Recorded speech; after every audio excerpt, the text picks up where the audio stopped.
Bismillahirrahmanirrahim. Innal hamdalillah nahmaduhu wa nasta'inuhu wa nastaghfiruh wa na'udzu billahi min shururi anfusina wa min sayyiati a'malina. May yahdihillahu fala mudilla lahu wa may yudlil fala hadiya lahu. Asyhadu an la ilaha illallah wahdahu la syarika lahu wa asyhadu anna Muhammadan abduhu wa rasuluhu. Qala Allah ta'ala fi kitabihil karim, ya ayyuhalladzina amanu taqullaha haqqa tuqatih wa la tamutunna illa wa antum muslimun.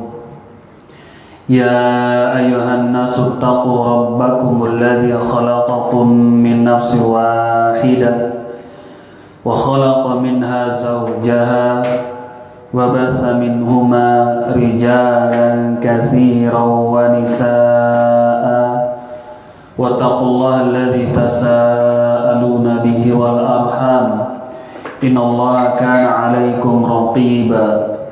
Ya ayyuhalladzina amanu taqullaha wa qulu qawlan sadida yuslih lakum a'malakum wa yaghfir lakum dhunubakum wa may yuti'illaha wa rasulahu faqad faza fawzan 'azima. Amma ba'd, fa inna asdaqal hadithi kitabullah wa khairal hadi hadi Muhammadin sallallahu alaihi wa ala alihi wa sallam wa syarrul umuri muhdatsatuha fa inna kulla muhdatsatin bid'ah wa kulla bid'atin dhalalah wa kulla dhalalatin finnar. Ma'asyiral muslimin ayyuhal ikhwah, kita akan melanjutkan pembahasan kitab Syarhus Sunnah karangan Al-Imam Al-Barbahari rahimahullah. Kita akan memasuki poin yang baru. Di sini diberikan judul oleh Syekh Ahmad Yahya An-Najmi rahimahullah, diberikan judul sebagai mempermudah kita di dalam memahami perkataan atau yang dibahas oleh Al-Imam Al-Barbahari rahimahullah. Judul itu berbunyi As-Sawadul A'zam Al-Haqqu wa Ahluhu. As-Sawadul A'zam Al-Haqqu wa Ahluhu. Kemudian Al-Imam Al-Barbahari beliau berkata, wa'lam rahimakallahu anna ad-dina innama jaa min qibalillahi tabaraka wa ta'ala lam yudha' ala uqulir rijali wa araihim wa ilmuhu indallahi wa inda rasulihi fala tattabi' syai'an bihawaka fatamruqu minad dini fatakhruju minal islami fa innahu la hujjata laka faqad bayyana Rasulullah sallallahu alaihi wasallam li ummatihi as-sunnata wa awdahaha li ashabihi wa humul jama'ah وهم السواد الأعظم والسواد الأعظم الحق وأهله فمن خالف أصحاب رسول الله صلى الله عليه وسلم في شيء من أمر الدين فقد كفر. Wa'lam rahimakallah, ketahuilah semoga Allah merahmatimu bahwasanya agama itu terbatas, hanya apa yang datang dari Allah Subhanahu wa ta'ala. Al-Imam Al-Barbahari mengatakan bahwasanya agama itu terbatas, hanya apa yang datang dari Allah Subhanahu wa ta'ala. Lam yudha' ala uqulir rijal wa araihim. Agama itu bukan bersumber dari akal manusia atau pendapat-pendapat manusia. Wa ilmuhu 'indallahi wa 'inda rasulihi. Agama itu berasal dari Allah dan juga dari Rasulnya sallallahu alaihi wasallam. Fala tattabi' bihawaka, fala tattabi' syai'an bihawaka. Jangan kau mengikuti sedikit pun di dalam agama ini dari hawa nafsumu. Yani jangan kau ikuti hawa nafsumu di dalam beragama. Fatamruqu minad din, nanti kamu akan tersesat dari agama ini. Fatakhruja minal Islam, dan nanti kamu akan keluar dari agama Islam ini. Fa innahu la hujjata laka, tidak ada alasan bagimu dalam kesesatanmu itu, dikarenakan Rasulullah sallallahu alaihi wasallam telah menjelaskan agama ini kepada umatnya dan menjelaskan agama ini kepada para sahabatnya. Mereka adalah al-jamaah. Beliau menafsirkan para sahabat adalah al-jamaah, dan mereka adalah as-sawadul a'zam. As-sawadul a'zam adalah al-haq wa ahluhu, kebenaran dan orang-orang yang berpegang kepada kebenaran. Faman khalafa ashab Rasulillah sallallahu alaihi wasallam fi syai'in min amrid din faqad kafar. Siapa yang menyelisihi para sahabat Rasulullah sallallahu alaihi wasallam di dalam agama ini, sungguh dia telah kafir. Sungguh dia telah kafir. Kemudian akan dijelaskan di sini oleh pensyarah apa yang disebutkan oleh Al-Imam Al-Barbahari rahimahullah. Kita akan simpulkan bahwasanya poin pertama dari perkataan beliau, agama itu sumbernya dari Allah Azza wa Jalla. Ini poin yang pertama dari ungkapan Al-Imam Al-Barbahari. Beliau mengatakan anna ad-dina innama jaa min qibalillahi tabaraka wa ta'ala. Ini poin yang pertama, bahwasanya agama ini terbatas, yaitu bersumber hanya dari Allah Azza wa Jalla. Bersumber dari Allah Azza wa Jalla. Ya, bersumber dari Allah Azza wa Jalla. Adapun Rasulullah sallallahu alaihi wasallam pun sumbernya sama dari siapa? Dari Allah juga. Wa may yantiqu 'anil hawa in huwa illa wahyu yuha. Dia tidak berbicara dengan hawa nafsunya, melainkan dengan wahyu yang kami wahyukan kepadanya. Itu poin yang pertama. Lam yudha 'ala uqulir rijal wa ara'ihim. Kemudian poin yang kedua dari perkataan Al-Imam Al-Barbahari yang bisa kita ambil, agama ini tidak diserahkan kepada akal. Ya, agama ini tidak diserahkan atau tidak ditetapkan melalui akal dari siapapun datangnya. Di poin yang kedua, lam yudha 'ala uqulir rijal wa ara'ihim. Agama ini tidak diserahkan kepada akal. Ya, tidak diberikan kepada akal. Yani bukan akal yang menentukan di dalam beragama. Dari siapapun datangnya itu. Ya, dari siapa saja datangnya akal tersebut. Karena itu bukan sumber dalam beragama. Oleh karena itu di antara qawaid, di antara qaidah min qawaid ahli sunnah, min qawaid ahli sunnah wal jamaah, di antara kaidah di dalam kaidah-kaidah ahlu sunnati wal jamaah, bahwasanya la tukhadul aqidatu minal aqli wahdahu dunal wahyi. Di antara aqidah ahlu sunnah wal jamaah, bahwasanya kita di dalam beragama atau di dalam beraqidah tidak ditentukan oleh akal, tidak diambil dari akal semata, tanpa adanya wahyu, tanpa adanya wahyu. Misalnya aqidah secara umum beragama tidak kita mengambil dari akal tanpa diikuti oleh wahyu. Yang menjadi sandaran kita adalah wahyu, kemudian akal mengikuti, kemudian akal memahami apa yang disampaikan oleh wahyu. Ya, bukan berarti Islam merendahkan akal, tidak, memuliakan akal, tidak. Karena banyak sekali dalam ayat-ayat Al-Quran Allah mengatakan afala ta'qilun, afala tatafakkarun, tidakkah engkau berakal, tidaklah engkau berpikir. Ini akal memiliki kedudukan di dalam Islam. Oleh karena itu Islam melarang seseorang merusak akalnya dan merusak akal orang lain.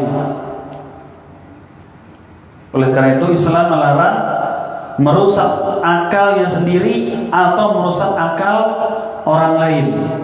Itu dilarang oleh syariat Islam. Dan ada pendapat dari Al-Imam Ahmad ibn Hanbal, siapa saja yang merusak akal orang lain maka baginya dia denda dengan membayar 100 ekor unta. Ini salah satu pendapat dari Al-Imam Ahmad. Siapa yang merusak akal orang lain maka wajib baginya untuk membayar diyat, yaitu 100 ekor unta. Ya, Islam memuliakan akal. Oleh karena itu Islam melarang seseorang untuk tatoyur. Islam melarang seseorang untuk tatoyur. Tahu tatoyur? Menganggap buruk apa yang ia dengar, apa yang ia lihat. Karena itu menyelisihi akal sehat. Ini bukti bahwasanya Islam memuliakan akal. Di antaranya lagi Islam melarang seseorang pergi ke dukun. Ya, Islam melarang seseorang pergi ke dukun karena itu bertentangan dengan akal. Makanya disebut mereka orang pintar. Yang menyebut mereka orang pintar adalah orang bodoh yang tidak menggunakan akalnya dengan baik. Ini diantara bahwasanya syariat Islam menjaga akal. Kemudian syariat Islam diantara bentuknya menjaga akal, dilarang kita untuk minum khamar. Karena itu dapat merusak akal. Atau obat-obatan terlarang seperti sabu, narkoba. Itu dilarang dalam syariat Islam karena bisa merusak akal manusia. Itu bentuk Islam menjaga akal. Bukan berarti Islam ini merendahkan atau tidak memakai akal. Namun di dalam beragama sumbernya itu bukan dari akal semata, tanpa diikuti oleh wahyu. Yang menjadi sumber di dalam beragama adalah wahyu Al-Quran, wahyu As-Sunnah, bukan akal semata. Apabila seakan-akan terjadi pertentangan antara akal dengan wahyu, maka yang wajib disalahkan adalah akalnya. Karena mungkin pertama ilmu yang dimiliki oleh orang tersebut minim, belum sampai.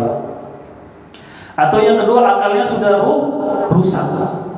Terjadi khalalun, terjadi kerusakan pada akalnya sehingga dia menyangka, meyakini bahwasanya akalnya bertentangan dengan wahyu. Maka yang wajib disalahkan adalah akalnya, bukan wahyu.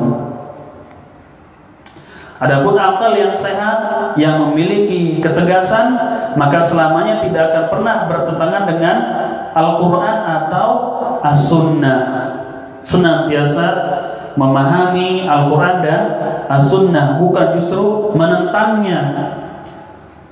Ya, apalagi kalau akal dijadikan sandaran di dalam beragama.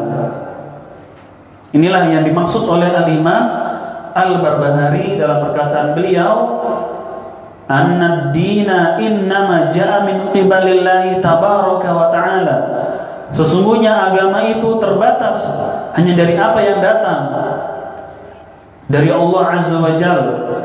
Tidak diletakkan agama ini, tidak diserahkan kepada akal-akal manusia dan pendapat-pendapat mereka.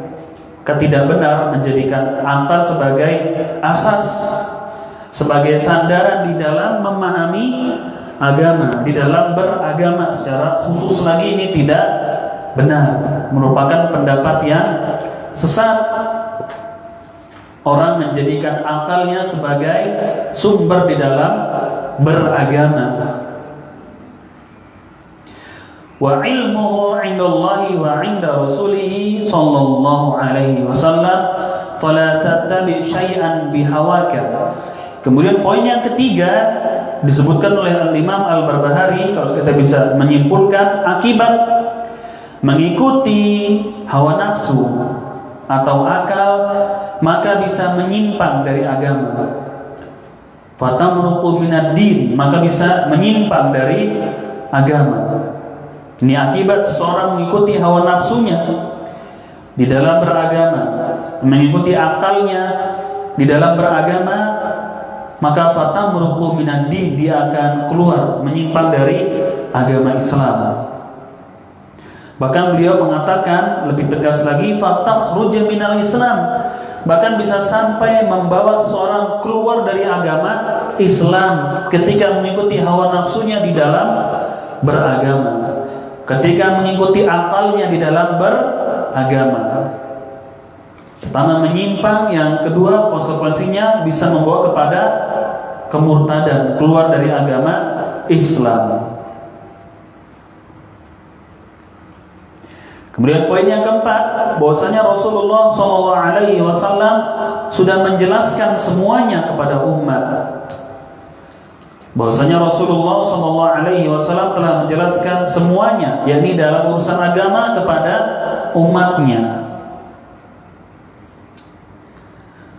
Ini poin yang keempat, bahwasanya Rasul SAW telah menjelaskan seluruh dari agama ini kepada umatnya. Yang pertama adalah kepada para sahabat radhiyallahu anhu. Pertama, murid-murid beliau adalah para sahabat radhiyallahu anhu. Wa humul jamaah wa humus sawadul a'zam. Para sahabat adalah al-jamaah dan as-sawadul a'zam. As-sawadul a'zam maknanya adalah al-haq wa ahluhu, kebenaran dan orang-orang yang berpegang kepada kebenaran tersebut. Kemudian poin yang kelima, faman khalafa ashab Rasulillah sallallahu alaihi wasallam fi syai'in min amri din faqad kafar. Siapa yang menyelisihi para sahabat di dalam beragama, faqad kafar, sungguh orang tersebut telah kafir. Siapa yang menyelisihi para sahabat di dalam beragama, maka orang tersebut kafir. Jemaah sekalian, perkataan faqad kafara, kafir orang tersebut, ini adalah ungkapan-ungkapan yang mujmal secara garis besar. Ya, tidak bisa kita langsung terapkan kepada orang per orang secara sembarangan. Dijelaskan di sini dalam syarahnya oleh Syekh Ahmad Yahya An-Najmi rahimahullah, tentang perkataan Al-Imam Al-Barbahari, orang yang menyelisihi para sahabat dia telah kafir. Ya, ini kan lafaz-lafaz ancaman, bahaya.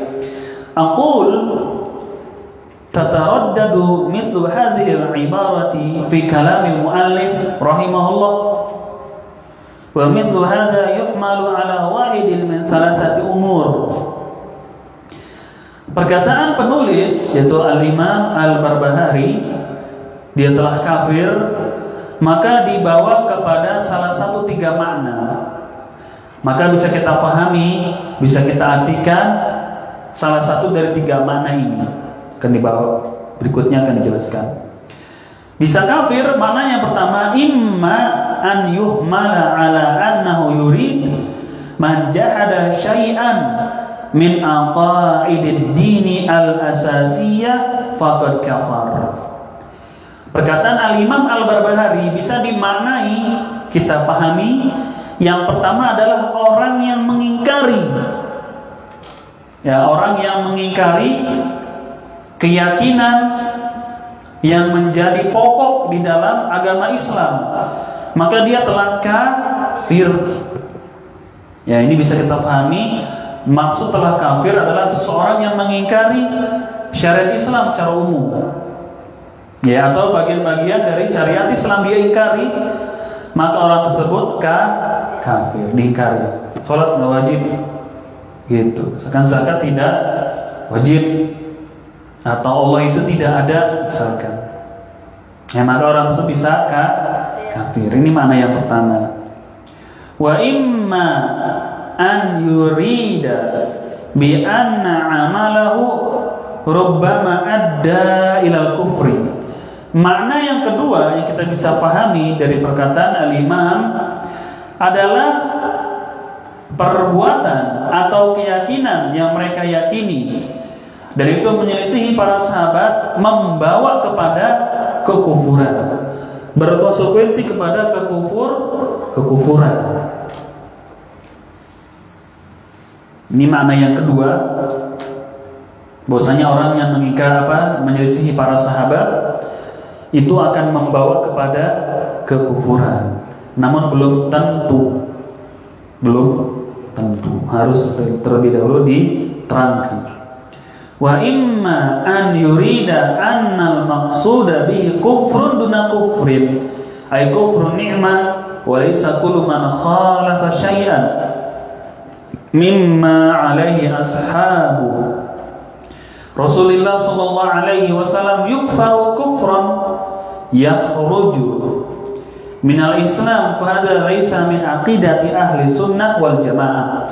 Adapun makna yang ketiga dari perkataan al-Imam Al-Barbahari, yang dimaksud adalah kufur di bawah kekufuran, yaitu kekufuran yang tidak membawa seseorang keluar dari agama Islam. Kufrun duna kufrin, ya, kufrun duna kufrin, kekufuran kecil yang tidak membawa seseorang keluar dari agama Islam.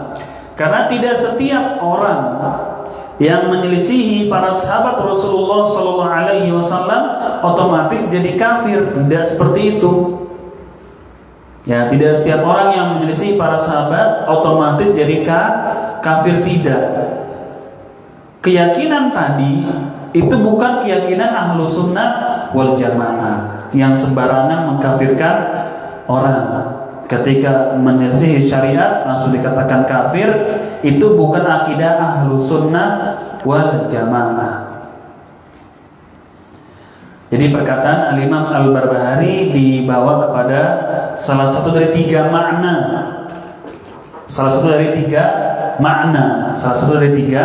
makna ini. Makna yang pertama adalah kafir kalau dia mengingkari salah satu dari syariat Islam, diingkari yang pokoknya dan seterusnya dia ingkari, maka ini bisa kafir, jelas. Yang kedua maknanya, perbuatan orang tersebut yang menyelisihi para sahabat membawa kepada kekafiran, kekufuran, berkonsekuensi kepada kekufuran. Kemudian yang ketiga adalah kufrun duna kufrin, kufur kecil yang tidak mengeluarkan seseorang dari agama Islam. Karena tidak setiap orang mengingkari atau tidak mengingkari para sahabat Rasulullah sallallahu alaihi wasallam otomatis jadi kafir, tidak seperti itu. Faqala Anas bin Malik radhiyallahu anhu indama qadima al-Madinata fi akhir umri la a'rifu syai'an mimma adraktu illa hadhihi as-salat wa hadhihi as-salatu qad du'iat wa fi riwayah alaysa du'iatum ma du'iatum fiha yani akhrajtumuha an awqatiha wa lam yukaffirhum wa lam yahmilu qawluhu hadha ahadun min ahli sunnah ala kufri man kanu fi zamani. Kemudian dibawakan perkataan Anas bin Malik, ini riwayat al-Imam Al-Bukhari. Ada asar dari Anas bin Malik, yang Anas bin Malik tidak mengkafirkan orang-orang yang lalai dalam mengerjakan sholat sampai mengerjakan sholat di luar waktunya. Tidak dikafirkan oleh Anas bin Malik. Dan mengerjakan sholat di luar waktunya itu kan jelas menyelisihi syariat, jelas menyelisihi praktek para sahabat Rasulullah SAW. Anas bin Malik ketika beliau sampai di kota Madinah di akhir-akhir umurnya, Iqra alif tarjim.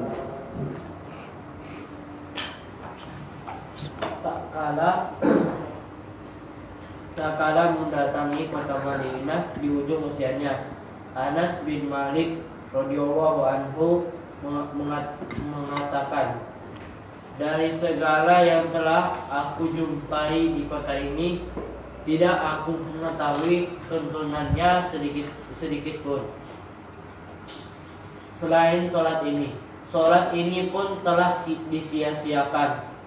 Dalam riwayat lain disebutkan, bukankah kalian sudah menyia-nyiakannya, yakni bukankah sholat ini sudah kalian keluarkan dari waktunya.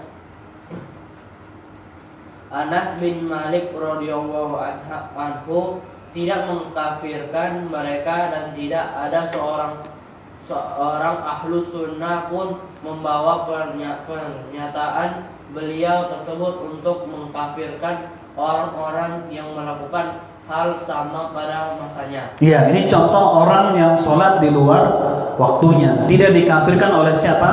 Oleh Anas bin Malik, walaupun sudah melaksanakan sholat di luar waktunya, tidak dikafirkan.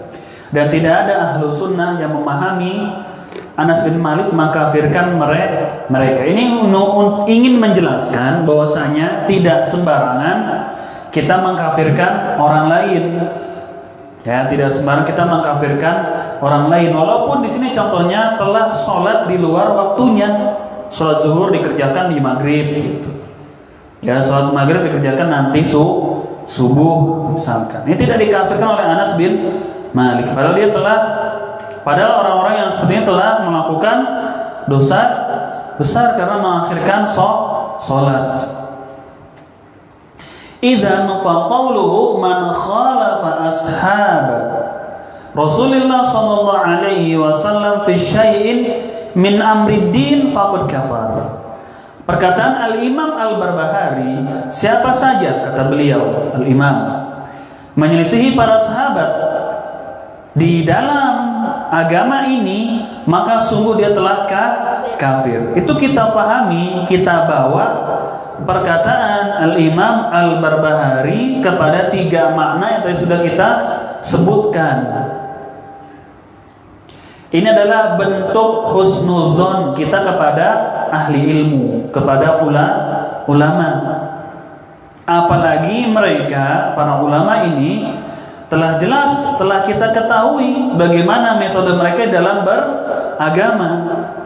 Tidaklah Al-Imam Al-Barbahari mengatakan demikian adalah pengkafiran yang sifatnya mujmal, secara garis besar saja, sebagai ancaman saja. Ya, adapun orang-orang fi qulubihim zaigun, yang di hati mereka ada penyimpangan, ketika membaca perkataan para ulama seperti ini, maka langsung dituding ulama ini takfiri, suka mengkafirkan orang. Ya, sebagaimana bualan-bualan ini sering dituduhkan kepada para ulama ahli sunnah, kepada ulama as-salafiyin. Ya, ketika mungkin mereka mendapati perkataan para ulama kita, hal-hal yang sifatnya pengkafiran mujmal, mereka pahami ulama tersebut mengkafirkan orang-orang selain dari golongannya misalkan. Padahal perkataan para ulama adalah yufassiru ba'duhu ba'dun. Perkataan seorang alim itu ditafsirkan dengan perkataannya yang lain di tempat atau di kitab-kitabnya yang lainnya. Paham tidak? Perkataan seorang alim itu kita maknai, kita tafsirkan dengan perkataan beliau yang lainnya, misalnya di lain tempat, di lain kitab. Tidak seperti itu beliau rahimahullah misalkan. Ini bentuk husnuzon kita kepada para ulama. Tidak kita katakan Al-Imam Al-Barbahari ahli kafir, suka mengkafir-kafirkan orang. Atau mungkin perkataan Al-Imam Al-Barbahari ini disenangi, membuat sebagian firqah terbang, yaitu firqah yang suka mengkafirkan orang secara sembarangan. Bisa saja dicatut, dipahami sesuai dengan pemahaman mereka. Tuh lihat Al-Imam Al-Barbahari pun demikian, ya, menyisih para sahabat kafir. Nah, ini diantara ulama yang mengkafirkan orang lain misalkan. Contohnya, Padahal perkataan Al-Imam Al-Barbahari tidaklah kita maknai kecuali kepada 3 makna tadi, salah satu dari 3 ini. Dan makna-makna yang disebutkan oleh Syekh Ahmad Yahya An-Najmi hak memang seperti itu. Kan makna yang pertama mengingkari syariat, atau salah satu bagian dari syariat Islam diingkari. Kafir tidak ini? Kafir dong. Kafir tidak? Mengingkari Allah bersemayam di atas arsy, kafir tidak ini? Konsekuensinya kafir. Mengatakan Allah ada di mana-mana, ini kan konsekuensinya kafir, kufur. Allah ada di mana-mana, masa kita kalau konsekuensi dari mengatakan Allah ada di mana-mana, berarti Allah bisa saja di tempat-tempat yang kotor, yang najis. Ini kufur tidak? Kufur. Bahkan orang-orang Nasrani tidak pernah mengatakan Yesus itu di mana-mana, tidak pernah. Maka perkataan demikian konsekuensinya membawa kepada kekufuran Allah ada di mana-mana. Kalau Allah ada di mana-mana, tidak menutup kemungkinan Allah itu bisa ada di tempat-tempat yang kotor, tempat sampah, hammam, toilet, apalagi yang kotor-kotor. Ya, kandang-kandang ternak yang najis, itu Allah ada di situ. Kan ucapan demikian membawa kepada kekufuran, walaupun kita tidak langsung mengkafirkan orang yang mengatakan Allah ada di mana-mana, tidak. Tapi konsekuensi dari perkataan demikian membawa kepada kekufuran. Nah, makna pertama dari perkataan Al-Imam Al-Barbahari, orang ini kafir kalau dia mengingkari syariat Islam atau salah satunya saja diingkari. Ini kan jelas serius permasalahan. Masa tidak dikafirkan sih orang yang mengingkari sholat misalkan, orang yang mengingkari zakat, masa tidak dikafirkan? Dikatakan mukmin yang sempurna, muslim yang baik-baik saja. Kan tidak demikian. Itu makna yang pertama. Makna yang kedua dari perkataan Al-Imam Al-Barbahari, bahwasanya orang yang menyelisih para sahabat bisa terjatuh kepada kekufuran. Bisa terjatuh kepada kekufuran. Walaupun tidak semuanya jatuh kepada kekufuran. Di antara contoh-contoh orang-orang yang menyelisihi para sahabat adalah firqah-firqah sesat itu. Khawarij, Syiah, Rawafid, kemudian Murji'ah, kemudian Qadariyah. Itu kan semua menyelisihi para sahabat. Namun kita tidak menilai firqah itu sebagai firqah yang kafirah, firqah yang kafir, tidak. Karena tidak setiap dari mereka meyakini keyakinan-keyakinan yang kufur. Ada di antara mereka yang sesuai dengan akidah ahlu sunnah, ada.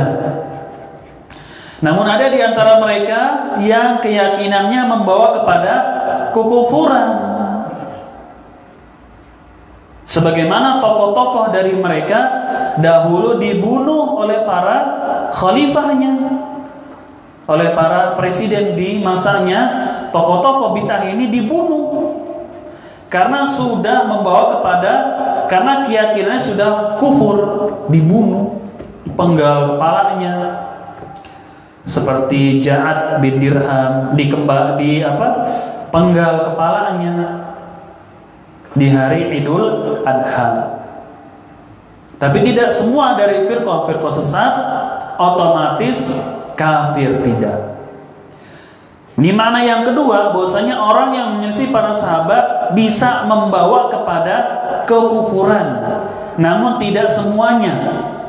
Dengan bukti apa? Para ulama kita tidak mengkafirkan dari 72 firqah yang tersesat, tidak dikafirkan.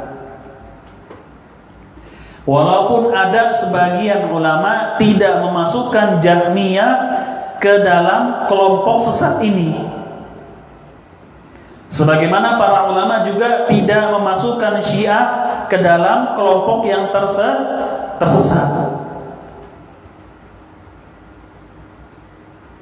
Ya, sebagaimana sebagian ulama tidak memasukkan Jahmiyah ke dalam 72 firqah yang tersesat. Sebagaimana juga Syiah, sebagian ulama tidak memasukkan ke dalam firqah-firqah sesat, tapi mereka itu di luar sudah, di luar Islam.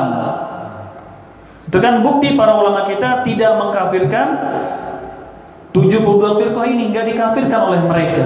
Nanti orang per orangnya kalau meyakini yang sifatnya adalah kekufuran dan telah ditegakkan hujjah, telah dijelaskan, dia masih berkeras, maka yang demikian baru bisa dikafirkan. Adapun awam dari mereka tidak bisa dan tidak dikafirkan oleh para ulama. Tidak dikafirkan oleh para ulama. Ini bukti bahwasanya orang yang menyelisih para sahabat itu bisa membawa kepada kekufuran, walaupun tidak semuanya mereka otomatis kafir. Ini makna yang kedua dari perkataan Al-Imam Al-Barbahari. Ali bin Abi Thalib saja tidak mengkafirkan Khawarij. Ali saja yang diperangi dan memerangi Khawarij tidak mengkafirkan Khawarij, jelas tidak dikafirkan oleh Ali.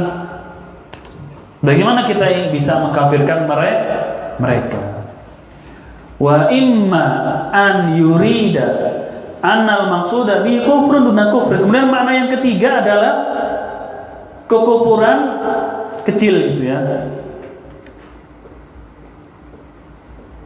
Kekufuran yang tidak membawa seorang kepada kafir, tidak sampai kepada kafir, yang bisa mengeluarkan dari agama Islam, tidak. Itu tiga makna yang dijelaskan oleh Syekh Ahmad Yahya An-Najmi. Kembali ya. Yuhmalu 'alal mahamil allati sabaqa an qulnaha.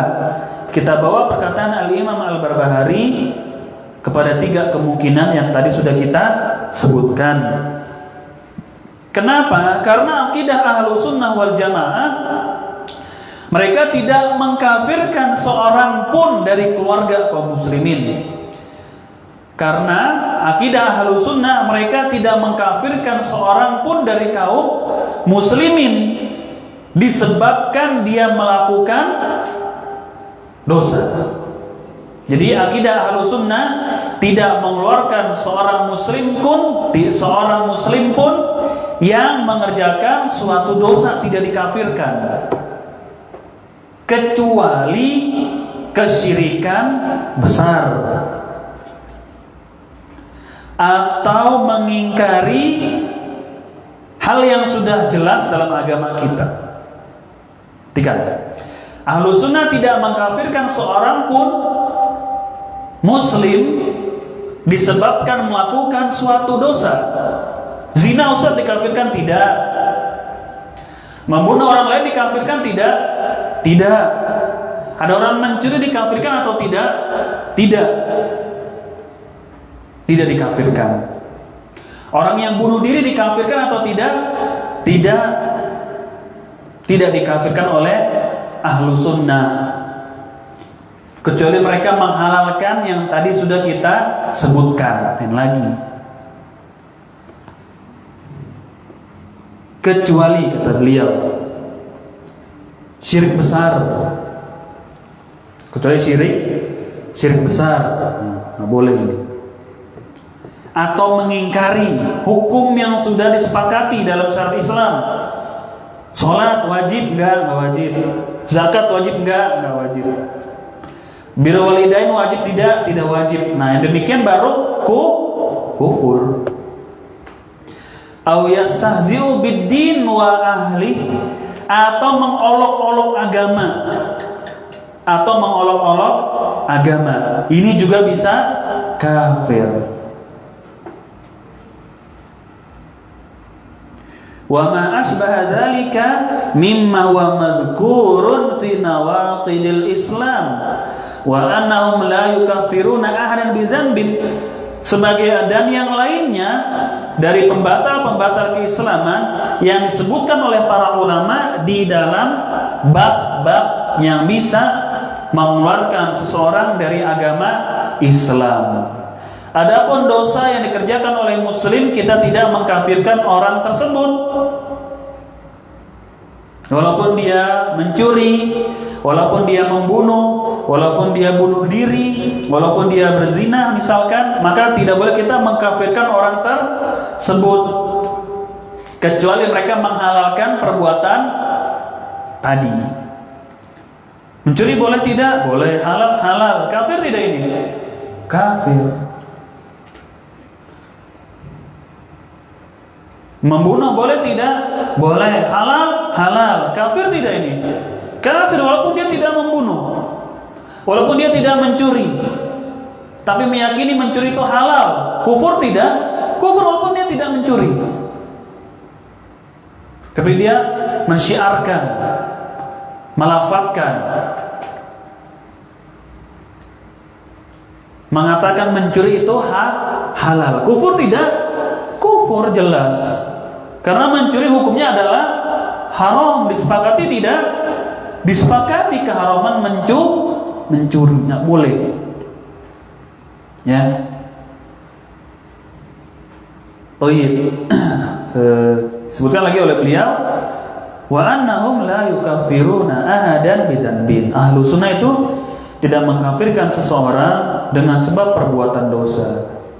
Wa in kana minal kabair, walaupun dosa itu adalah dosa besar, nggak dikafirkan, tetap tidak dikafirkan walaupun melakukan dosa besar. Wa in asarra alaihi wa mata alaihi, walaupun orang tersebut sudah melakukan dosa besar, ketagihan, dan mati dalam keadaan itu, mati dalam keadaan dia belum bertobat dari dosa besar yang dia kerjakan, masih ketagihan melakukan dosa besar itu sampai dia mati, maka dalam akidah kita orang yang seperti ini tidak dikafirkan. Urusannya nanti, nasibnya nanti di akhirat dikembalikan kepada Allah. Kalau Allah ingin azab, azab. Kalau ingin diampuni, diampuni. Walaupun dia mengerjakan dosa besar, walaupun dia masih kecanduan dosa besar, dia mati di atasnya, tetap kita tidak boleh untuk mengkafirkan orang tersebut. Li'anna nususul kitabi wa sunnati tadullu ala hadhil aqidah. Karena dalil-dalil Al-Quran dan As-Sunnah menunjukkan bahwasanya kita tidak boleh mengkafirkan orang yang melakukan perbuatan dosa. Tidak boleh mengkafirkan orang yang melakukan perbuatan dosa. Kafir kamu karena mencuri, kafir kamu karena membunuh. Ini tidak dibenarkan dalam akidah kita. Namun bukan berarti dari penjelasan ini kita menyetujui atau membenarkan atau mendorong orang untuk melakukan perbuatan dosa. Bukan. Ini lain lagi. Kita hanya menjelaskan akidah kita, tidak mengkafirkan seorang muslim yang melakukan perbuatan dosa. Akidah ini kan diselisih oleh siapa? Diselisih oleh siapa? Oleh Khawarij. Orang Khawarij tidak. Mereka meyakini orang yang melakukan dosa besar kafir mukhallidan finnar. Kafir di dunia, kekal dalam neraka nanti di akhirat. Itu kan diselisih oleh mereka. Adapun kita tidak. Tidak kafir para pembunuh itu. Tidak kafir para peminum khamar. Kita katakan dia adalah orang yang beriman dengan iman yang ada pada dirinya, dan dia fasik dengan perbuatan dosanya. Mu'min naqisul iman, orang beriman yang sedang turun imannya, itu dia. Dia adalah orang beriman yang sedang turun imannya. Tidak kita katakan dia kafir.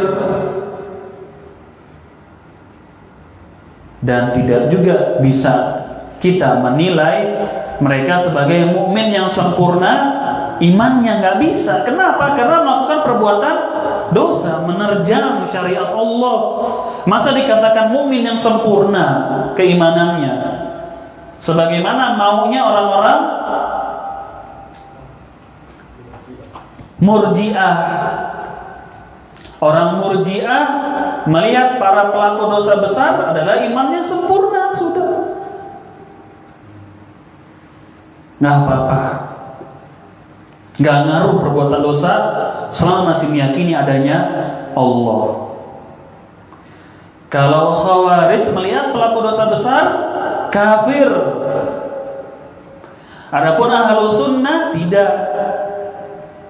tidak ekstrim kanan seperti Murji'ah, tidak ekstrim kiri seperti Khawarij. Kita menilai mereka orang beriman yang sedang turun imannya, tidak kita kafirkan sebagaimana maunya Khawarij.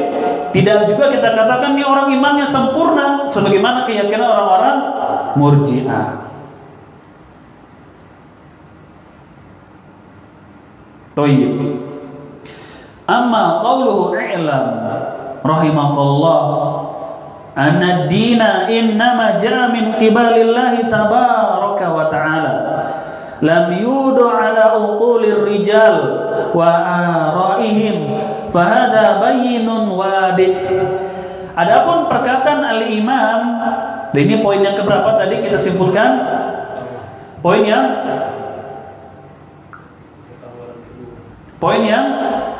yang kedua, bahwasanya agama ini tidak diserahkan kepada akal. yakni kita di dalam beragama sumbernya bukan akal. Di dalam beragama sumber kita bukan akal semata, bukan. Tapi sumber kita di dalam beragama adalah wahyu Alkitab dan wahyu As-Sunnah, bukan akal.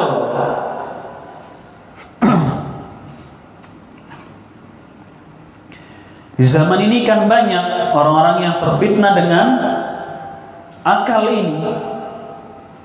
Sampai sebagian mereka atau tokoh dari mereka mengatakan dalil-dalil Al-Quran dan As-Sunnah sifatnya itu zonniyah, cuma kira-kira saja. Tokoh mereka mengatakan dalil-dalil Al-Quran dan As-Sunnah itu sifatnya praduga, bukan ilmu pasti. Adapun akal adalah ilmu pasti.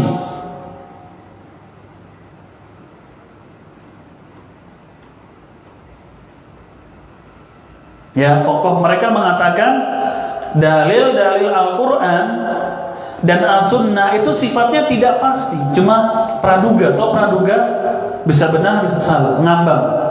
Adapun akal ilmu pasti. Oleh karena itu mereka taqdimul aqli minan naqli. Oleh karena itu sebagian kaum muslimin, semoga Allah memberikan hidayah kepada kita dan mereka, menjadikan akal itu sebagai sandaran baru wahyu. Akal itu yang nomor satu, kemudian wahyu. Jika bertentangan antara akal dan wahyu, maka wahyu ditolak. Kalau itu hadis akan disebutkan ini adalah hadis ahad yang tidak bisa dipakai dalam beragama. Kalau ayat mereka mengatakan hukumnya sudah dihapus, maka akal mereka lah yang dikedepankan. Adapun Al-Imam Al-Barbahari di sini memberikan nasihat kepada kaum muslimin bahwasanya agama itu tidak dikembalikan kepada akal manusia dan pendapat-pendapat mereka. Oleh karena itu banyak orang-orang yang menentang kebenaran, di antara penyakit mereka adalah akalnya. Di antara penyakit mereka adalah akalnya. Menolak dengan akalnya. Mengatakan tidak masuk di akal. Secara analogi ini tidak bisa diterima. Itulah sebab mereka, di antara sebab-sebab mereka tersesat. Allah berfirman, Ya bani Adam, imma ya'tiyannakum rusulun minkum yaqussuna 'alaikum ayati faman ittaqa wa aslaha fala khaufun 'alaihim wa la hum yahzanun. Wa yaqulu tabaraka wa ta'ala ittabi'u ma unzila ilaikum min rabbikum wa la tattabi'u min duni awliya qalilan ma tadhakkarun. Allah berfirman dibawakan oleh Syekh Ahmad Yahya An-Najmi, wahai anak Adam, wahai manusia, apabila telah datang kepada kalian Rasul-Rasul kami, mereka menjelaskan kepada kalian ayat-ayat kami. Wahai anak Adam, datang kepada kalian Rasul-Rasul kami, kepada kalian mereka menjelaskan kepada kalian ayat-ayat kami, itu Quran. Famanittaqwa, siapa yang bertakwa setelahnya, wa aslaha, dan memperbaiki, fala khaufun 'alaihim wa la hum yahzanun, tidak ada rasa sedih dan juga tidak ada rasa khawatir. Ini dibawakan ingin menjelaskan bahwasanya yang menyampaikan kebenaran di sini adalah siapa? Para rasul. Para rasul menjelaskan apa yang diinginkan oleh Allah Azza wa Jalla, bukan akal. Ya, bukan akal, tapi para rasul yang menjelaskan ayat-ayat Allah ini, bukan akal. Ini bisa kita pahami, agama itu bukan dikembalikan kepada akal. Kalau akal sebagai hakim, sebagai penentu di dalam beragama, maka pengutusan para rasul itu,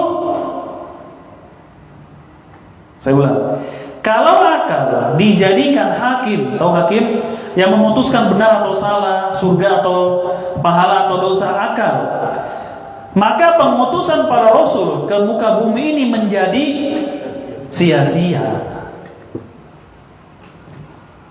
Menjadi sia-sia dong. Karena cukup dikembalikan kepada akal manusia saja sudah. Kalau kebenaran dikembalikan kepada akal manusia, maka pengutusan para rasul percuma.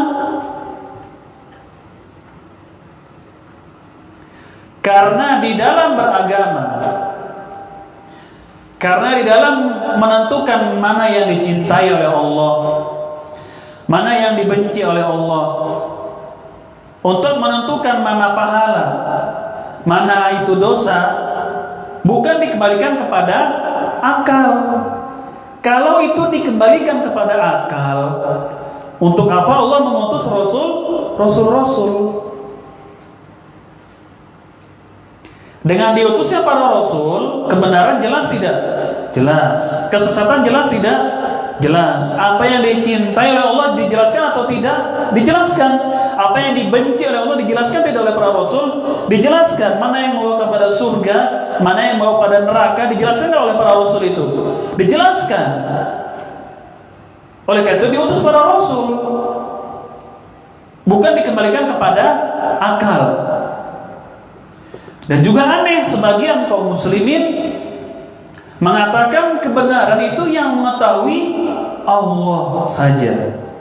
Biasa di dalam pembahasan permasalahan agama yang hak, agama yang paling benar, sebagian mereka mengatakan kebenaran itu milik Allah. Tidak boleh kita merasa diri kita paling benar. Tidak boleh Islam merasa dia yang paling benar, karena kebenaran itu milik siapa? Milik Allah saja.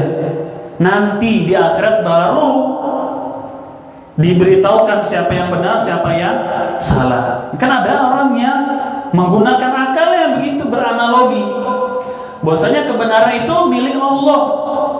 kita tidak boleh merasa paling benar, atau orang Islam tidak boleh merasa agamanya lah yang paling benar, karena kebenaran itu punya siapa? Allah. Sekilas licin seperti karet. Sekilas, oh betul, memang kebenaran itu punya siapa? Punya Allah. Kalau begitu, kalau memang seperti itu, untuk apa diturunkan Al-Quran? Untuk apa diutus Rasulullah Sallallahu Alaihi Wasallam? Kalau kebenaran itu yang tahu hanya siapa? Hanya Allah. Paham nggak? Antum mengerti nggak alur yang ingin disampaikan? Kalau kebenaran itu punya Allah, kita nggak boleh mengatakan Islam yang paling benar, agama yang lain salah. Kenapa alasannya? Karena kebenaran punya siapa? Punya Allah. Nanti di akhirat baru diberitahu siapa yang benar, siapa yang salah. Adapun di sini kita nggak boleh merasa Islam yang paling benar, karena kebenaran punya Allah saja. Tuhan itu baik kok. Tuhan itu baik. Tuhan itu nggak mau kita tuh semuanya sesat. Iya betul emang. Makanya beriman. Nah, kalau memang seperti itu, kebenaran hanya Allah yang tahu, untuk apa Allah menurunkan Al-Quran? Untuk apa Allah mengutus para nabi dan rasul, khususnya Rasulullah SAW, Nabi Muhammad SAW? Untuk apa Allah mengutus Nabi Muhammad? Kalau kebenaran itu kepunyaan Allah. Setuju tidak? Kenapa? Kan kita membenarkan, oh iya, kalau kebenaran itu Allah yang tahu, maka diturunkannya Quran dan diutusnya Rasulullah itu percuma. Kenapa? Paham nggak? Soalnya ngerti nggak? Pertanyaan ngerti nggak? Ya,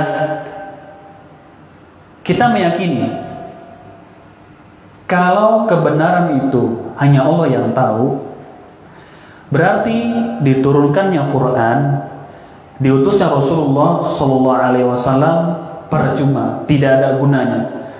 Setuju tidak dengan perkataan ini? Setuju. Kenapa?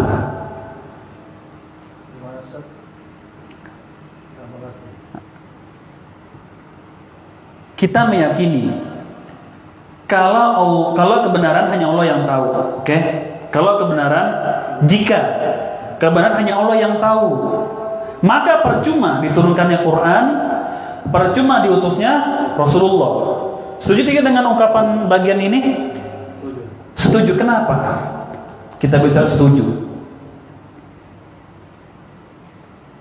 Paham nggak? Karena tidak ada fakta yang benar di antara Rasul dan Al-Quran berarti. Itu berarti konsekuensinya begitu nanti. Begini pertanyaannya, ini kan syubhat mereka. Mereka mengatakan kebenaran itu hanya Allah yang tahu, oke? Hanya Allah yang tahu, dan milik Allah hanya Allah yang tahu. Dua-duanya kita kasih aja udah. Hanya Allah yang tahu dan kebenaran hanya milik Allah saja. Maka Islam nggak boleh merasa agamanya paling benar, karena kebenaran milik Allah dan kebenaran hanya Allah yang tahu, oke? Paham? Maka dari syubhat ini orang nggak bisa menyalahkan agama lain. Membenarkan agamanya sendiri, menyalahkan agama orang lain, boleh atau tidak? Tidak boleh dengan syubhat itu, karena kebenaran hanya milik Allah dan yang mengetahui kebenaran hanya siapa? Hanya Allah. Itu syubhat mereka ya. Paham itu ya? Itu syubhat mereka itu. Perkataan itu betul, Ustaz. Perkataan itu yang kebenaran itu Allah. Hanya Allah yang tahu. Iya. Makanya Allah turunkan Al-Quran dan Rasul supaya diikuti, supaya kita mengikuti yang benar ini. Iya, itu jawaban kita nanti. Itu syubhatnya. Ini kan banyak di buku-buku, kalau sekarang di acara-acara mereka itu begitu. Nah, jadi Islam nggak boleh merasa paling benar, karena kebenaran hanya Tuhan yang tahu gitu. Orang-orangnya ini, maksudnya orang-orangnya ini yang sikulannya ini tak bisa merasa bahwa dia telah benar karena mengikuti yang benar ini. Iya, nggak boleh begitu, karena kebenaran punya Allah, punya Tuhan. Yang tahu kebenaran hanya Allah saja. Intinya yang dimaukan dari syubhat ini, seluruh agama itu sama. Gak boleh merasa saya benar dia salah, gak boleh. Itu nanti diputuskannya di mana? Di akhirat. Oke, paham sampai situ syubhat ya. Terus kan kita jawab. Kita jawab kan? Oh, kalau begitu Pak, kalau hanya Allah yang tahu, hanya milik Allah saja, berarti diturunkannya Quran, diutusnya Nabi Muhammad Sallallahu Alaihi Wasallam menjadi percuma. Betul tidak ini? Betul. Kenapa betul? Kenapa kita bisa mengatakan percuma dong diturunkan Quran, percuma diutusnya Nabi Muhammad? Karena kalau cuma Allah saja yang tahu kebenaran, percuma dong berarti. Kenapa kita bisa katakan percuma? Kita tidak bisa mengetahui kebenaran kalau kecuali melalui Rasul. Nah, jawabannya di dalam Al-Quran juga dijelaskan mana hak, mana batil. Paham nggak? Di Al-Quran itu dijelaskan mana yang hak, mana yang batil. Jadi bukan Allah saja yang mengetahui kebenaran. Allah menurunkan Al-Quran, di situ isinya adalah kebenaran untuk diikuti oleh siapa? Oleh manusia. Makanya di antara nama lain dari Al-Quran adalah Al-Furqan, Al-Faslu bainal haqqi wal batil. Nama lain Al-Quran adalah Al-Furqan. Arti Al-Furqan adalah pembeda antara kebenaran dengan kebatilan. Jadi kebenaran di Quran juga ada itu. Jadi kebenaran di Al-Quran juga ada. Agama yang Allah ridhoi di Quran ada atau tidak? Ada. Maka kita mengikuti Al-Quran. Ini ada kitab Al-Quran menjelaskan tentang kebenaran di Quran. Diterangkan nggak agama yang diridhoi Allah? Yang diridhoi Allah diterangkan tidak? Diterangkan apa itu agamanya? Islam ada di Quran. Kalau kamu mengatakan kebenaran hanya milik Allah, hanya Allah yang tahu, berarti Al-Quran ini percuma tidak? Percuma dong. Jadi kebenaran pun ada di dalam Al-Quran. Wajib kita mengikutinya. Dan Al-Quran menjelaskan bahwasanya agama yang hak itu hanya Islam. Mana ayatnya? Inna dina indallahil Islam.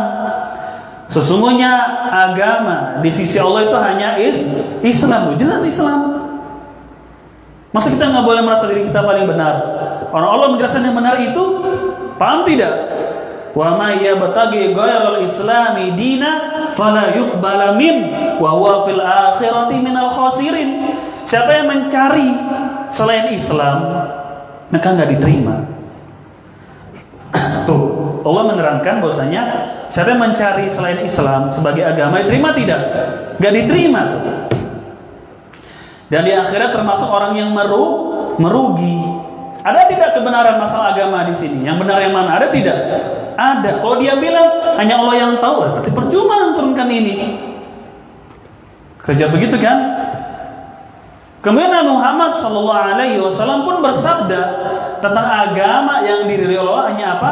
Hanya Islam. Wajib manusia untuk beriman kepada Rasul SAW, memeluk agama Islam. Paham tidak? Ngerti? Ini bukan akal tempat kembalinya. Agama itu bukan dikembalikan kepada akal. Hanya kebenaran hanya Allah yang tahu. Dan itu yang cilakanya disebutkan oleh kaum muslimin. Inna lillahi wa inna ilaihi rajiun. Itu kaum muslimin yang menyebarkannya. Disebarkan di tengah-tengah kaum muslimin. Bahwasanya kebenaran itu yang tahu hanya Allah saja. Nggak boleh kita merasa paling benar. Jangan kita merasa Islam yang paling benar, yang lain salah. Karena kebenaran punya Allah. Nanti di akhirat baru diputuskan. Kita tunggu nanti di akhirat akan diputuskan. Kalau kita sudah meyakini yang benar hanya Islam, nanti di akhirat lebih jelas lagi. Mana yang hak, mana yang batil. Paham tidak? Itu kan alasannya berarti akal. Pakai akal-akalan saja sudah. Akal. Allah yang tahu kebenaran. Kita nggak boleh, Islam nggak boleh merasa paling benar. Padahal dalam Al-Quran sudah jelaskan, maksudnya agama yang sah itu hanya Islam saja. Toyib, jadi akal ya. Kemudian di surah Al-A'raf dibawakan ayat ketiga, ingin menjelaskan bahwasanya beragama itu bukan dikembalikan kepada akal semata tanpa adanya wahyu, bukan. Ittabi'u ma unzila ilaikum, ikutilah oleh kalian apa yang diturunkan kepada kalian dari Rabb kalian. Apa itu? Al-Quran. Jangan kau ikuti selainnya. Qalilan ma tadhakkarun, sedikit sekali sih kalian itu mau berfikir. Ya, sedikit sekali sih kalian ingin berfikir. Ikutilah ya Allah, kata Allah di sini, ikutilah kepada apa yang diturunkan pada kalian itu. Itu Al-Quran, bukan akal.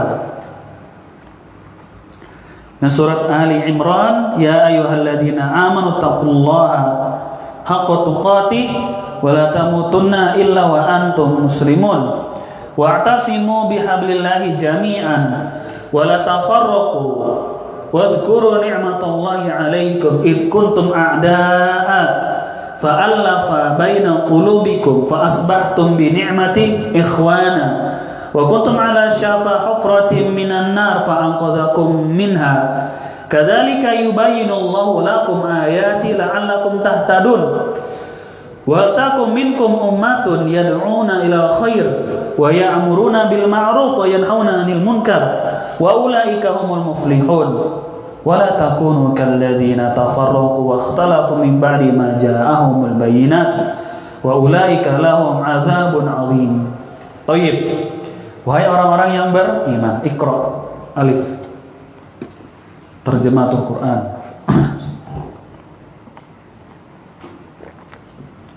Wahai orang-orang yang beriman, bertakwalah kepada Allah dengan sebenar-benar takwa kepadanya. Janganlah kalian mati kecuali dalam keadaan muslim. Berpegang teguhlah kalian semua pada tali agama. Ini jadi dalil dalam pembahasan kita. Itu digarisbawahi, wa'tasimu bihablillahi jami'an.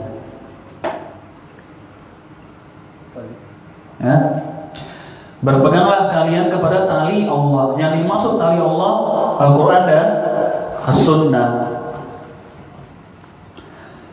Allah meminta kita untuk berpegang kepada tali Allah ini, bukan berpegang kepada akal. Paham? Itu yang menjadi korelasi. Mengapa dibawakan ayat ini oleh Syekh Ahmad Yahya An-Najmi? Itu Allah memerintahkan kita untuk berpegang kepada tali Allah. Tali Allah ini Al-Quran dan As-Sunnah, agama Islam. Tayyib, wa'tasimu bihablillahi jami'an. Inilah adalah korelasinya dari pembahasan yang sedang kita jelaskan, yaitu kita di dalam beragama tidak menjadikan akal semata tanpa disertai oleh wahyu.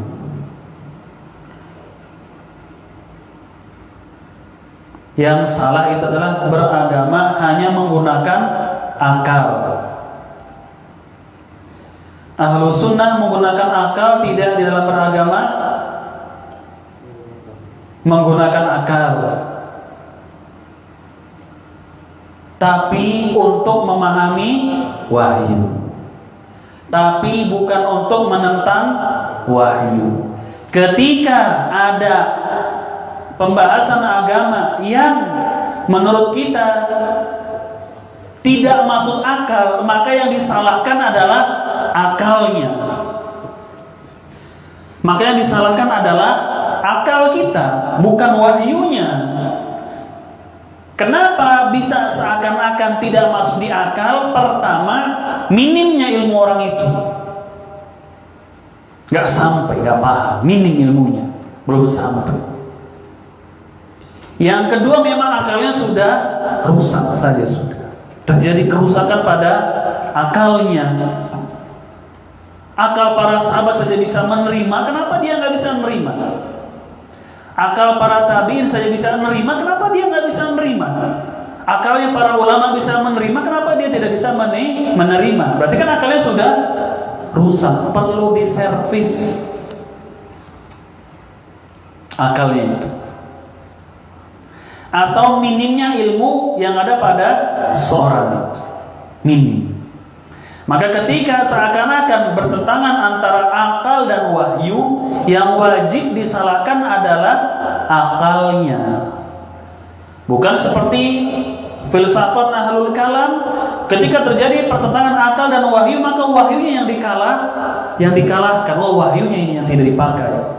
Justru akalnya yang mereka pakai. Jadi sekali lagi ahlus sunnah, mereka bukan tidak memakai akal di dalam beragama. Namun kita menggunakan akal kita di dalam beragama untuk memahami wahyu. Akal kita tidak digunakan untuk menentang wahyu.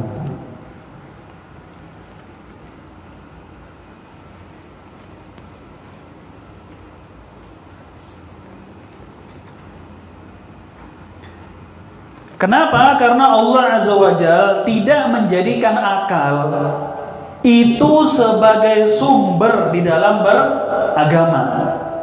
Ya, Allah tidak menjadikan akal sebagai sumber di dalam beragama atau sebagai sumber di dalam berakidah. Allah tidak menjadikan akal itu sebagai sumbernya. Innama masdarul aqidati wal kitabu wa sunnah wa ijma'us salaf. Yang dijadikan sumber dalam akidah atau dalam beragama secara umum adalah Al-Quran dan As-Sunnah serta ijma'nya kaum salaf. Itu alasan-alasan kenapa akal tidak kita jadikan mutlak di dalam memahami agama atau dijadikan sumber dalam beragama. Kenapa? Karena Allah tidak menjadikan akal sebagai sumber di dalam beragama. Dia hanya untuk membantu wahyu, yaitu untuk membantu memahami wahyu saja. Mentadaburi, Allah tidak memerintahkan kita ketika terjadi subuh. Jam berapa subuh?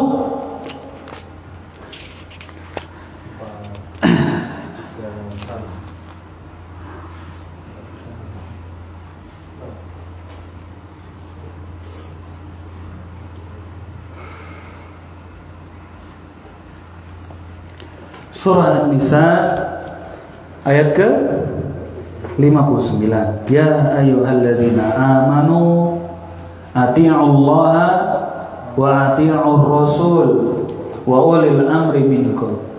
Surat yang berapa ini? Surat An-Nisa? Surah yang keempat. Ayat ke 59. Ya ayyuhalladzina amanu ati'ullaha wa ati'ur rasul wa ulil amri minkum. Wahai orang-orang yang beriman. Wajadtum al-ayat, dapat ayatnya? Wahai orang-orang yang beriman, taatilah oleh engkau, oleh kalian Allah dan juga Rasul serta para pemimpin di antara kalian. Ketika fa in tanaza'tum fi syai'in, jikalau kalian berselisih terhadap sesuatu, farudduhu ilallahi war rasul, kembalikanlah oleh kalian kepada Allah dan Rasul. Kembalikan kepada Allah maknanya dikembalikan kepada Al-Quran. Dikembalikan kepada Rasul setelah beliau wafat maknanya dikembalikan kepada As-Sunnah. Di dalam ayat ini Allah tidak memerintahkan kita ketika terjadi perselisihan akal adalah sebagai solusinya, tidak. Atau akal yang menghakiminya, yang memutuskan benar atau salah itu adalah akal, tidak. Tapi diperintahkan kita ketika terjadi perselisihan mengembalikan kepada Al-Quran dan As-Sunnah, bukan kepada akal.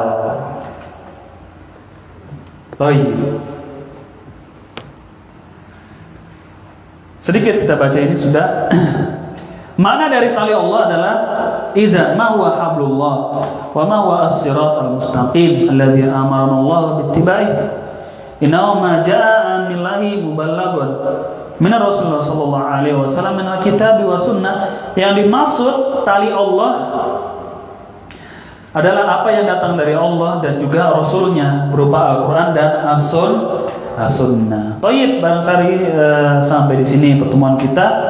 Kalau ada pertanyaan silakan.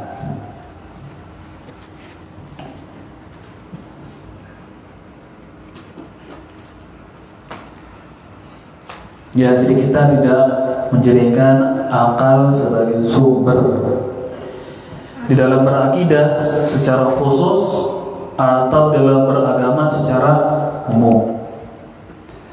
Ahlu sunnah mereka menggunakan akalnya untuk memahami wahyu, bukan untuk menentang wahyu. Karena tidak mungkin wahyu bertentangan dengan akal. Kalau seakan-akan bertentangan, maka yang wajib disalahkan adalah akal kamu itu yang tidak beres. Bukan wahyunya, tapi akalnya yang tidak beres. Kenapa? Karena akal para sahabat menerima wahyu itu. Akalnya para tabi'in, atba'ut tabi'in, kaum salaf, mereka bisa menerima wahyu itu. Sami'na wa ta'na. Kenapa baru kamu yang tidak menerima dengan alasan tidak masuk di akal? Berarti akal kamu itu rusak. Perlu di-servis, diperbaiki. Ada pertanyaan?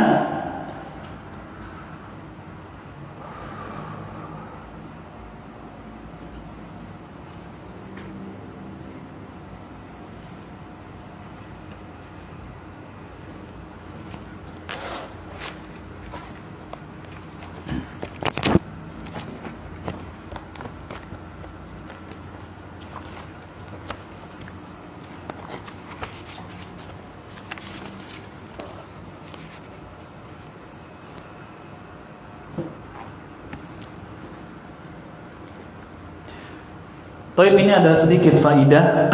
Antum bisa catat ini tentang akal dari kaitannya bersama wahyu. Tulis itu.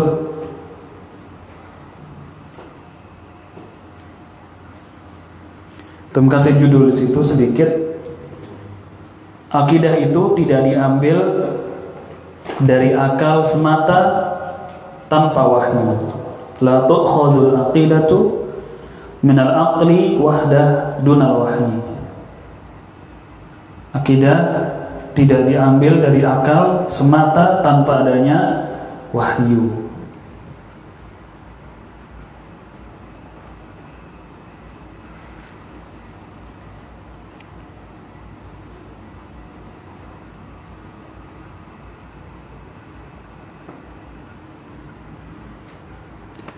Pertama, Islam memuliakan akal dengan pengharaman khamar. Islam memuliakan akal dengan pengharaman khamar. Ini bentuk Islam memuliakan akal. Contohnya Islam mengharamkan minum khamar. Kemudian Islam di antara bentuk memuliakan akal mengharamkan khurafat. Islam mengharamkan khurafat. Tahu khurafat? Ini dia hal-hal yang tidak masuk di akal. Khurafat itu, kalau ada kupu-kupu masuk ke rumah, maka mau ada tamu, itu diharamkan oleh Islam. Seperti itu keyakinan, karena itu bertentangan dengan akal sehat.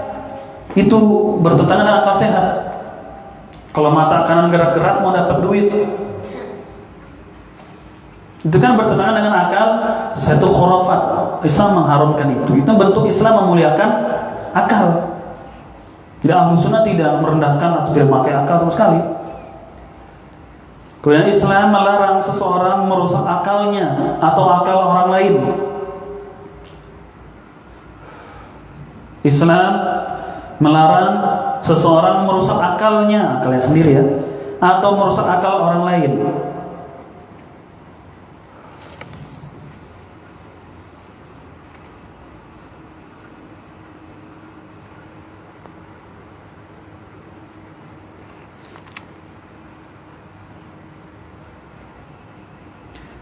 Baik, ini kemudian saya singkat poin yang kedua, Allah tidak menjadikan akal sebagai sumber dalam akidah. Allah tidak menjadikan akal sebagai sumber di dalam akidah tanpa wahyu. Titik. Allah tidak menjadikan akal sebagai sumber akidah tanpa wahyu. Berarti harus dengan wahyu baru akal. Allah tidak, ini poin yang ketiga, Allah tidak memerintahkan kita ketika terjadi perselisihan dikembalikan kepada akal. Allah tidak memerintahkan kita ketika terjadi perselisihan dikembalikan kepada akal. Titik, tidak ya. Allah tidak memerintahkan kita ketika terjadi perselisihan dikembalikan kepada akal. Tidak.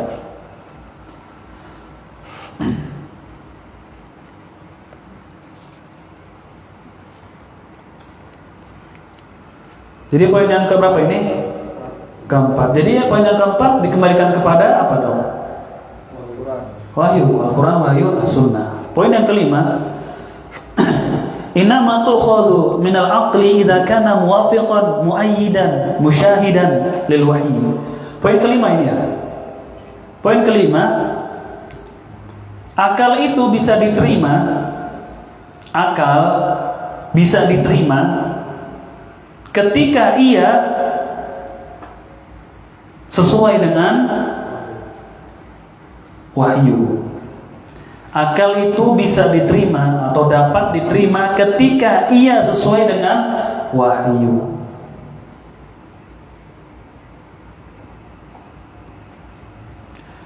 Kalau akal tidak sesuai wahyu berarti ditolak. Siapa yang salah? Berarti akalnya itu yang salah. Akal ini diterima kalau dia sesuai dengan wahyu. Poin keenam, al-aqlu salimu la yu'aridul wahya abadan idza kana al-aqlu yu'aridul wahya sababuhu naqsul insan fil ilmi wa fihi khalal. Kelima, keenam ya. Poin keenam. Mana sih? Kalau saya sih ketujuh. Ini anak ringkas ini. Ini ada 9 poin. Nomor berapa berarti? 6. Bebas, Cok. Poin yang antum tulis entah nomornya berapa. Biasa, beda penomornya itu biasa. Akal yang sehat selama-lamanya. Akal yang sehat selama-lamanya.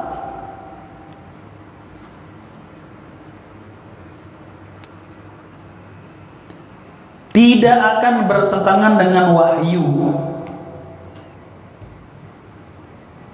Wahyu di sini maksudnya kalau disebut wahyu ya Al-Quran dan As-Sunnah ya. Bukan wahyu orang Ciledug, orang Condet, bukan.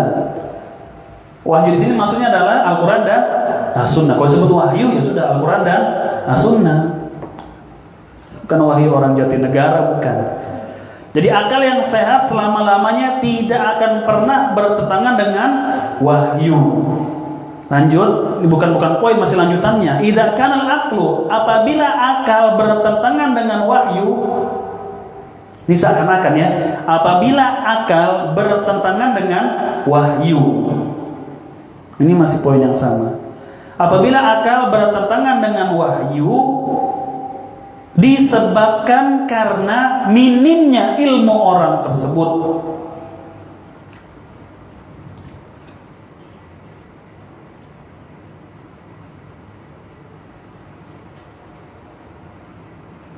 Disebabkan karena minimnya ilmu orang tersebut. Wa fihi khalal, dan pada akalnya terdapat kerusakan. Titik.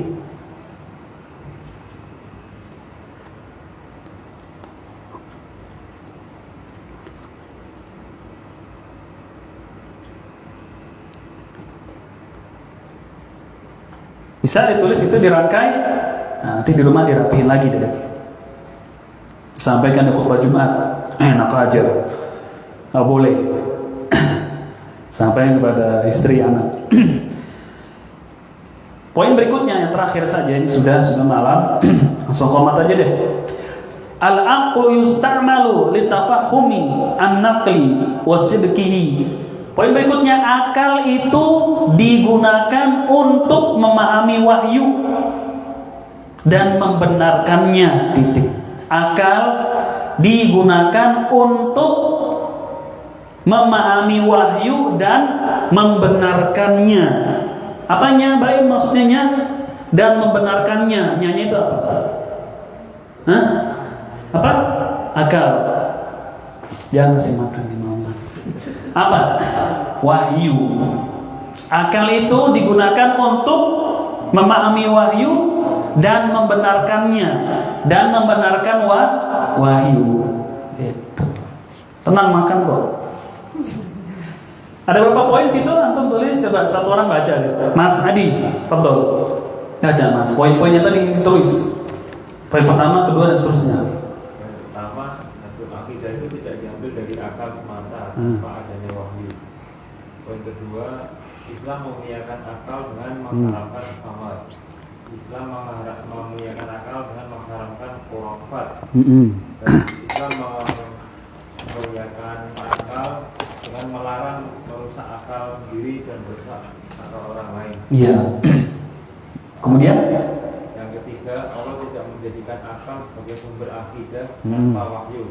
Yang keempat, Allah tidak memerintahkan kita ketika terjadi perselisihan maka dikembalikan pada akal. Poin kelima, akal tidak bisa diterima ketika ia sesuai. Akal itu bisa diterima ketika ia sesuai dengan wahyu. Poin yang keenam, akal yang sehat selama-lamanya tidak akan pernah bertentangan dengan wahyu, Al-Quran dan As-Sunnah. Apabila bertentangan dengan wahyu disebabkan karena minimnya ilmu orang tersebut dan di dalam akalnya terdapat kerusakan pada akalnya. terakhir, Yang terakhir, akal itu digunakan untuk memahami wahyu dan membenarkannya. iya. Oh iya, sampai sini pertemuan kita barangkali pertanyaan disimpan saja, bisa ditanya pakai WA. Subhanaka Allahumma bihamdika asyhadu an la ilaha illa anta astaghfiruka wa atubu ilaik. Wassalamualaikum warahmatullahi wabarakatuh.